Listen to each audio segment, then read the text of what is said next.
Good day, my name is Margaret Ambrosilla from BSIT2B. So let's proceed with masculinity. We know that masculinity is also called as manhood or manliness. It is a set of attributes, behaviors, and roles associated with men and boys.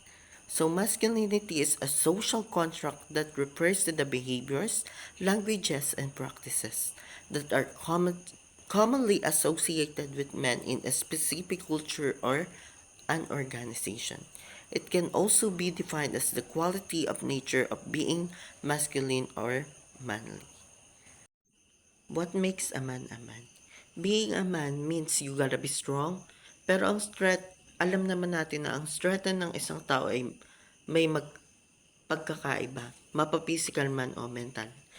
Dahil lahat naman ng tao ay mayroong kanya-kanyang sariling kalakasan, maging sa kalalakihan o sa mga kababaihan.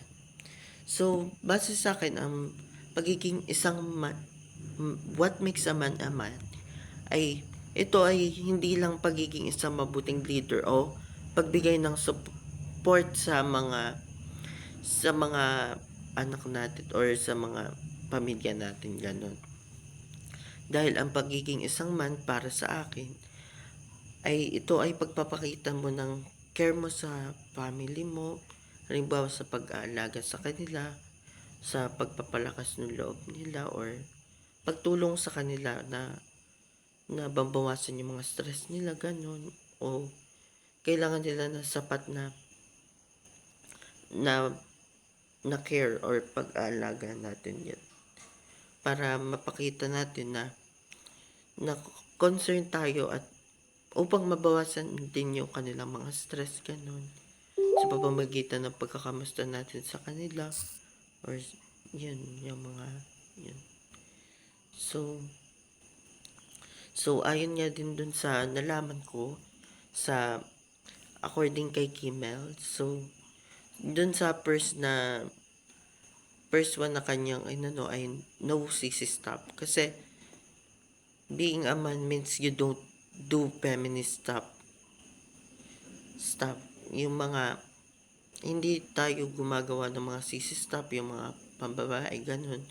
Parang sinasabi niya dito is parang yung mga lalaki ay hindi dapat daw nagpapakita ng strong emotions or yung pag-iyak-iyak, ganun, yung mga pag-iyak na ng mga bagay-bagay, kasi sasabihin na yun sasabihin ng mga tao sa society ay ito ay nakakabawas ng pagkalalaki, yung parang yun lang, sa simple lang na yun, iiyakan mo. Tapos dun sa second naman na be a big wheel, kailangan kasi being a man means you have more paycheck. Kumbaga, mas angat ka talaga sa ibang tao. Kasi alam naman natin sa ating society na kailangan mas mataas ka kumpara dun sa para hindi ka compare sa iba. Kailangan mas mataas yung paycheck mo, ganito. Kasi alam naman natin maraming judgers sa mundo. So, sa third naman na ni Kimmel ay be a sturdy oak. It means being a man ay kailangan maging matatag ka. Kailangan maging strong ka lang sa mga hamon ng buhay, ganun. Hindi mo kailangan kagad sumuko kagad sa mga problema dahil yun ay may patutunguhan din at may lesson yun.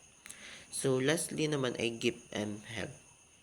Dito naman tinutukoy yung mga characteristics ng men, like yung pagiging dominant or aggression.